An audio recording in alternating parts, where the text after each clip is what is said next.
그때 요나가 그 물고기의 뱃속에서 야훼 곧 자신의 하나님께 기도하여 말씀드리기를, 내가 나의 고난 때문에 야훼께 부르짖었더니 그분께서 내게 대답하셨나이다. 내가 시올의 즉 지옥의 뱃속에서 부르짖었더니 당신께서 내 음성을 들으셨나이다.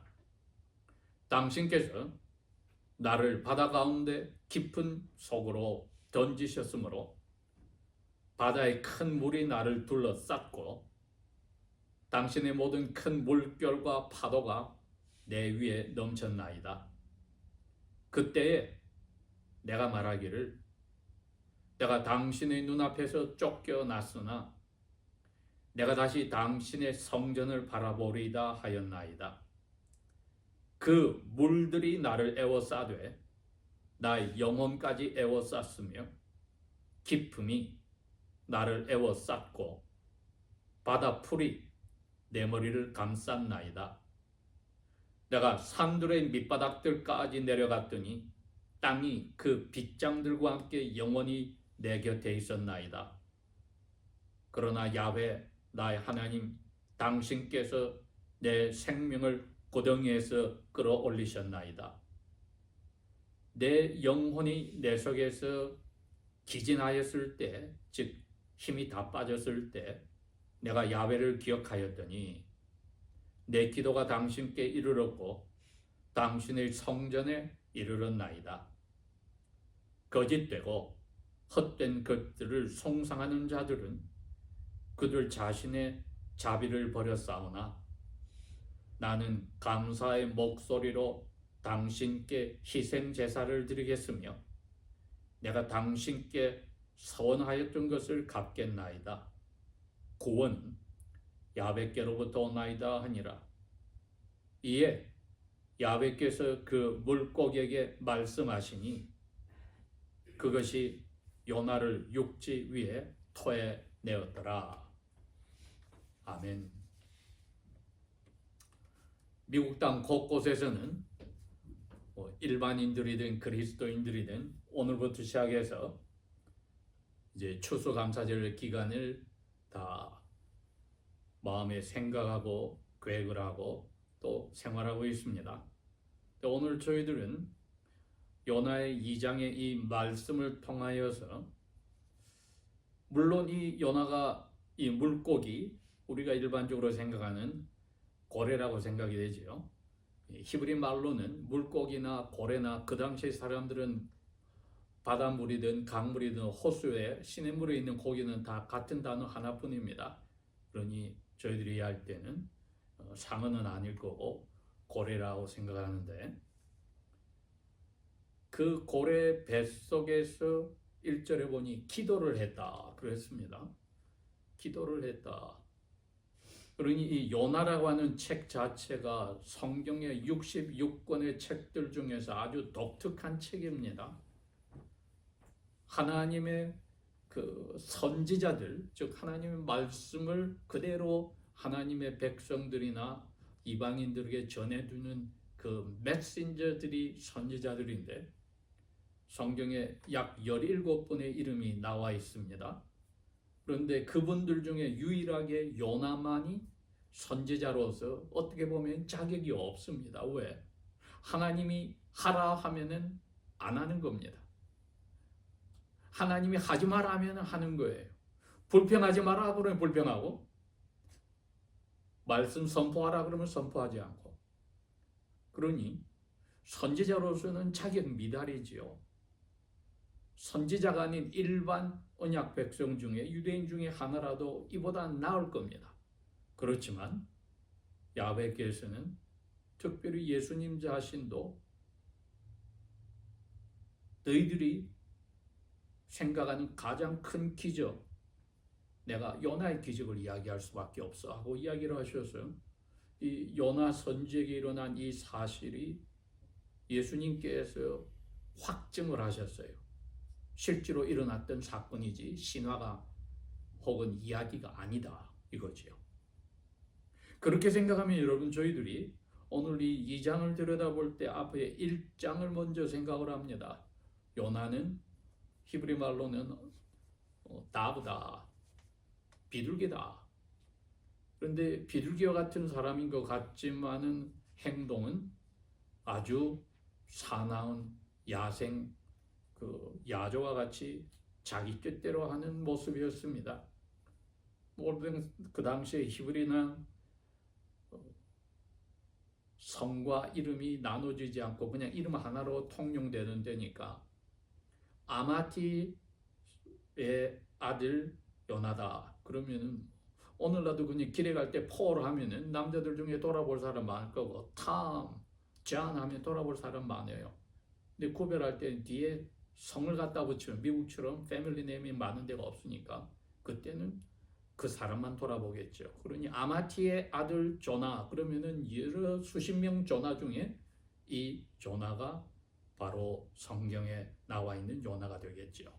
근데 이분이 분명히 야훼께서 잘 쓰셔서 북쪽 이스라엘의 왕궁에서 여로보암 2세 왕과 함께 하나님 말씀을 전해주는 대접을 받고 또 말씀에 권위가 있는 사람이었습니다.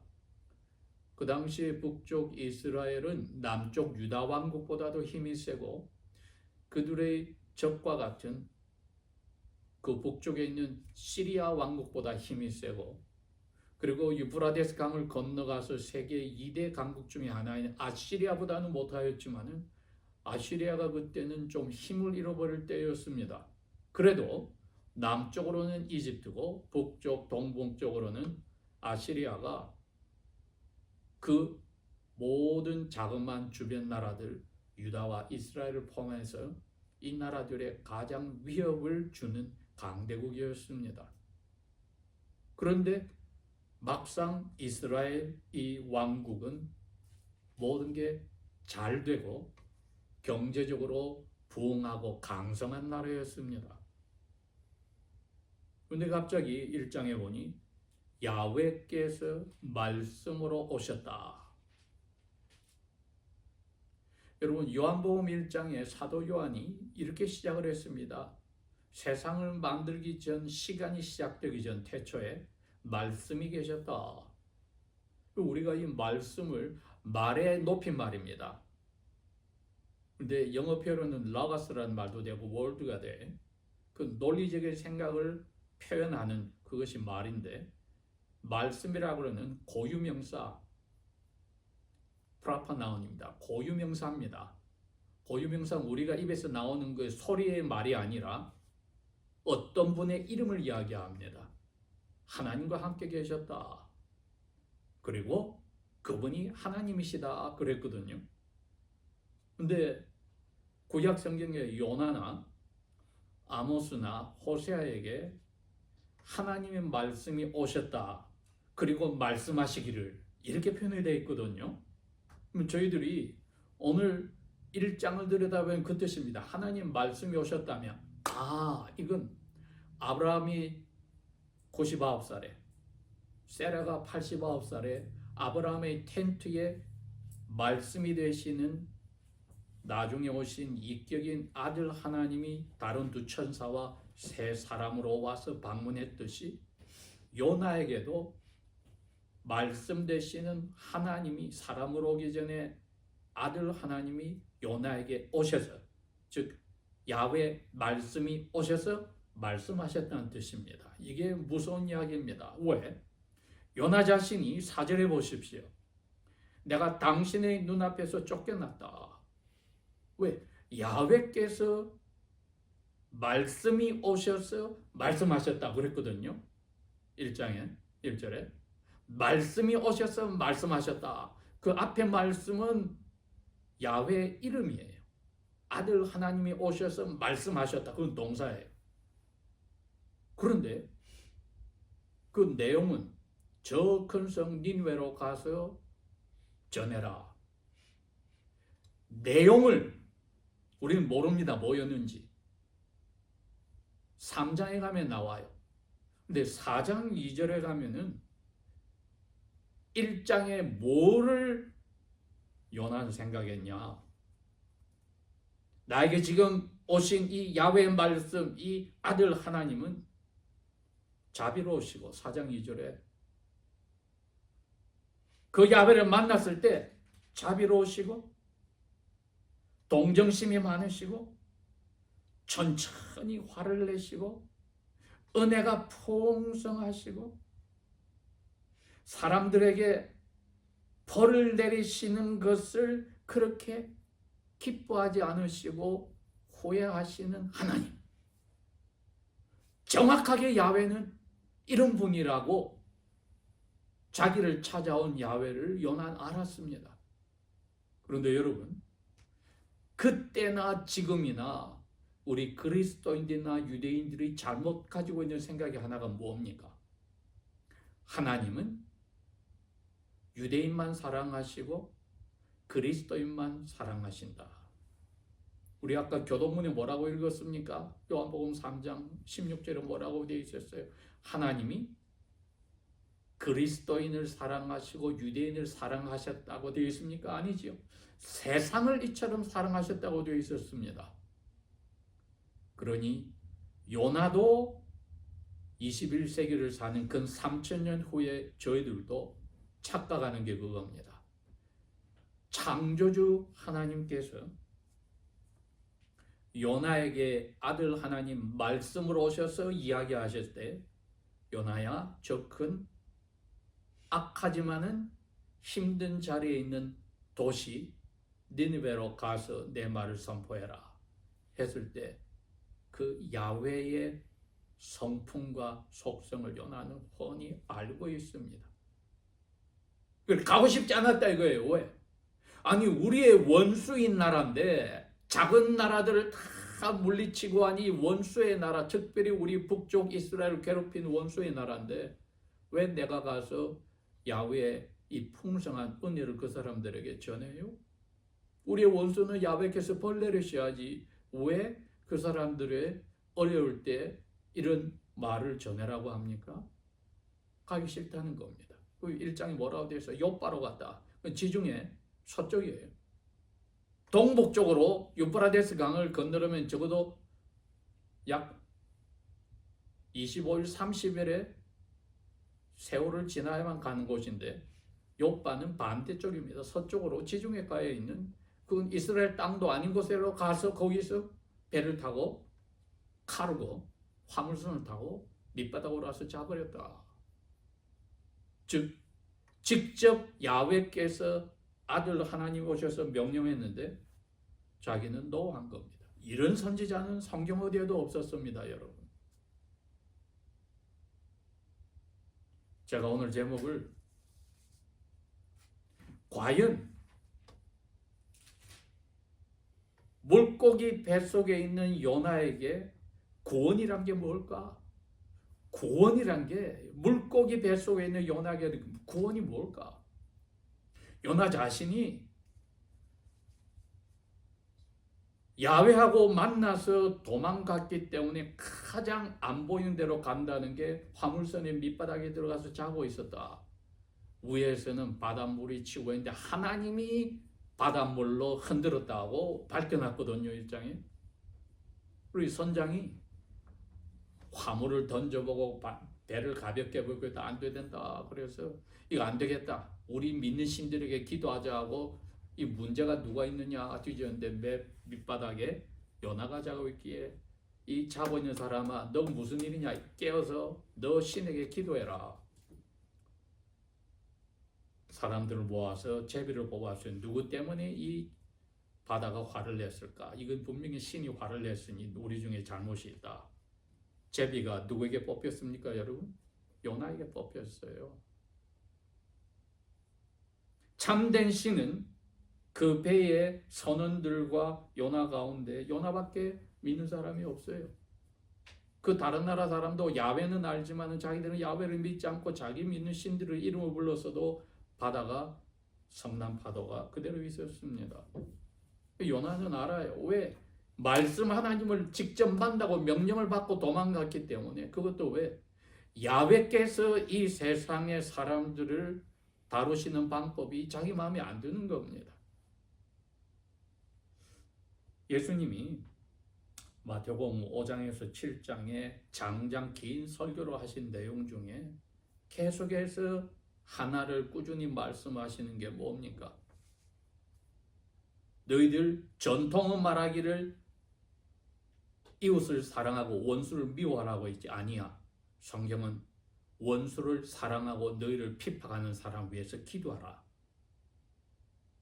하나님은 A라고 이야기하는데 유대인은 B로 들어요. 왜? 자기들이 특별히 하나님께 사랑을 받고 나머지들은 우리의 원수들은 하나님께 벌을 받아야 된다. 이 생각을 가지고 있다 이겁니다. 만약에 예수님이 그걸 모르셨다면은 마태복음 5장 7장은 잘못됐지만 예수님은 그 마음을 알아요. 그래서 그랬습니다. 야, 악한 사람이라도 자기를 사랑하는 가족들, 친구들은 사랑해. 그건 누구나 다 해. 그러나 너희를 핍박하고 괴롭히는 원수들을 위해서 사랑하는 것이 하나님이 악인과 선인에게 똑같이 태양을 주고 비를 주고 해서 그들이 사랑 가운데 먹고 살게 하는 것과 똑같아. 너희들도 하나님의 자녀니까 하나님이 완전하듯이 너희들도 그렇게 완전해야 돼. 이거 어마어마한 이야기입니다, 여러분. 마태복음 5장 제가 43절에서 48절을 설명해 드린 겁니다. 그러니 요나 때에도 하나님의 마음은 똑같아. 원수를 사랑해라. 요나, 너 원수를 하나님 벌 내리고 미워해야지. 왜? 그 사람들이 힘들다고 와서 이 말을 해서 하나님의 크신 사랑을, 크신 은혜를 그 사람들에게 베푸는 도구로 저를 쓰시려고 저는 no thank you. 반역을 일으켰던 것입니다. 창조주 하나님이 이 세상을 다스리는 방법과 소위 말해서 하나님의 은혜를 누리는 유대인들이나 신약시대의 그리스도인들은 조심해야 합니다. 하나님의 마음을 알아가는 그 성경에 다 있어요. 요나가 그래서 우리를 위해서 쓰여진 겁니다. 하나님의 마음을 제대로 알아라는 겁니다. 심지어 같은 교회 안에서도 서로 사랑하지 못하고 보기 싫어하는 게 있다면 이건 요나하고 똑같은 자리에 있으니 다 물고기 뱃속에 들어가기 전에 지옥의 문에 가서 멸망해야 될 것밖에 없습니다. 왜? 마태복음 7장 마지막에 예수님이 그랬거든요. 저 어둠에 가서 슬피 울고 이를 갈게 될 거야. 아니 예수님 우리 거리에서 우리하고 같이 식사도 하시고 예수님의 우리가 이름으로 저희들이 선교도 하고 복음 선포를 했는데요. 예수님 뭐라고 그랬어요? 이 악을 행한 자들아 내가 너희를 도무지 알지 못하노라. 요나의 심정과 그 못된 심보가 3,000년이 지나도 오늘까지 유지되고 있으니까 구약의 이 요나 2장이 3장이 4장이 1장 요나 책 자체가 우리에게 중요한 겁니다. 우리의 입장이 아니라 하나님의 마음을 들여다보는 그것이 우리가 성경을 들여다보는 이유입니다. 나의 입장에 맞추려고 성경을 해석하는 게 아니라 하나님의 마음을 나를 비워서 그대로 알아가는 것이 두 사람의 대화 사이에도 부모와 자녀 사이의 대화 사이에도 자녀들이 부모의 말을 듣고 있으면 부모의 마음을 알 거고 부모가 자녀의 말을 듣고 있으면 자녀의 마음을 알죠. 요나는 야훼께서 오셔서 하신 말씀인데 실제로 말씀 되시는 분이 와서 이야기하는데 마음을 알면서도 자기 마음에 맞지 않다고 엇나갔던 것입니다. 그래서 요나에게 야훼께서 사랑을 거두어 갔습니까? 안 거두어 갔습니다. 한 가지 법칙을 적용했습니다. 뭔가요? 불순종에는 벌이 따르는 거죠. 에덴 동산에서 아담과 그의 아내가 불순종할 때 하나님이 벌을 주어서 그들이 두렵고 몸이 늙어가기 시작하는 육체적인 죽음이 왔습니다. 요나가 말씀에 불순종했더니 오는 게 벌입니다. 어떻게 옵니까? 눈 감고 자면은 야훼께서 안 볼 줄 알았나요? 바닷물을 뒤집어서 배를 흔들어서 믿지 않는 사람들을 통하여 요나를 끄집어냈습니다. 이제 제비가 자기에게 떨어졌으니 고백하잖아요. 나 때문에 이렇게 됐다. 나를 하나님의 이름으로 벌 내리는 게 맞아. 바닷속으로 던져라. 그분들이 막았죠. 모든 방법을 동원해서 배를 가볍게 해도 안 되니 야훼께 우리의 죄를 우리에게 돌리지 마시라고, 이 사람의 피를 우리에게 돌리지 마시라고 제사 지내면서 요나를 던졌다고 했습니다. 그게 2장 1절에 그때에 바닷물에 빠져 들어갔을 때에 요나가 물고기의 뱃속에서 자신의 하나님께 기도했다. 왜? 하나님이 물고기에게 명령을 해서 요나를 삼키게 했거든요. 그런데 바다에 떨어지고 나서 물고기 배까지 들어간 시간을 우리는 모르지만 요나가 그 사이에 겪은 것을 여기에 기도로 고백했습니다. 한번 볼까요? 2절 중간에 내가 스워로의 뱃속에서 부르짖었습니다. 3절 나를 바다 가운데 깊음 속으로 당신께서 던졌습니다. 뱃사람들이 던졌는데 직접 하나님이 그들을 이용해서 요나를 던졌다고, 자기는 그런 벌을 받을 그 자리에 있다고 고백했어요. 실제로 어떤 경험을 했나요? 바다의 큰 물이 나를 둘러쌌고 당신이 보낸 큰 풀결과 파도가 내 위에 넘쳤습니다. 그래서 저는 알았습니다. 난 당신의 눈앞에서, 당신이 저를 눈앞에 찾아와서 직접 말씀하셨는데도 도망갔더니 이제는 야훼께서 나를 쫓아내버리네요. 5절 그 물들이 나를 에워싸매 나 영혼까지 에워쌌으면, 이건 죽을 자리까지 갔다는 거죠. 어느 정도 깊음이 나를 에워쌌다. 물속이 바닷속으로 점점 깊이 들어갔단 말입니다. 어디까지? 바다 밑바닥에 있는 바다 풀이 머리를 감쌀 때까지 내려갔다는 겁니다.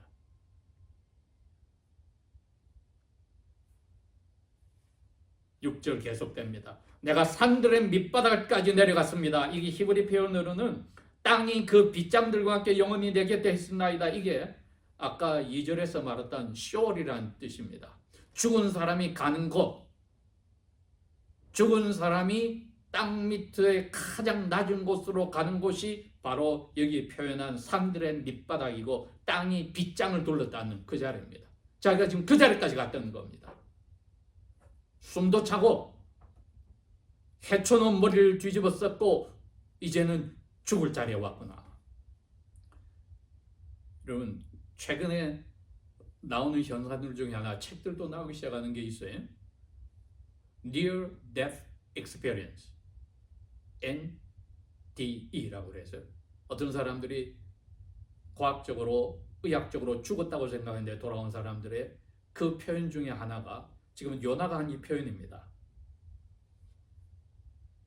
7절 내 영혼이 내 속에서 힘이 다 빠져서 죽었다고 생각할 때에 하나가 기억나네. 내가 죽기 전에 갑자기 떠오르는 생각이 야훼께서 나를 어떻게 지금까지 챙기셨다는 게 기억이 났다는 겁니다. 여러분, 이게 첫 번째, 뱃속에서, 물고기 뱃속에서 요나가 야훼의 구원을 맛본 시작입니다. 죽는 자리까지 가는 그 경험, 그게 몇십 분인지 1시간인지 2시간인지 우리는 몰라요. 그러나 바다 제일 밑바닥까지 가서 죽을 순간에 야훼가 기억이 났다. 아까 말한 Near Death Experience, 사람들이 죽고 나서 경험했다는 그 경험을 자기가 고백했어요. 야훼가 기억이 났다. 죽는 순간에.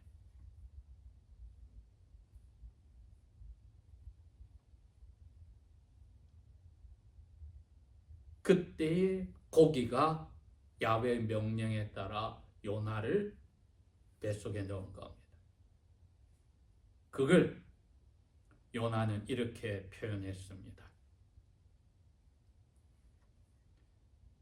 2절 중간에 내가 스올의 뱃속에서 부르짖었더니, 죽는 줄 알고 야베가 갑자기 생각이 나서 부르짖었더니 당신께서 내 음성을 들으셨나이다.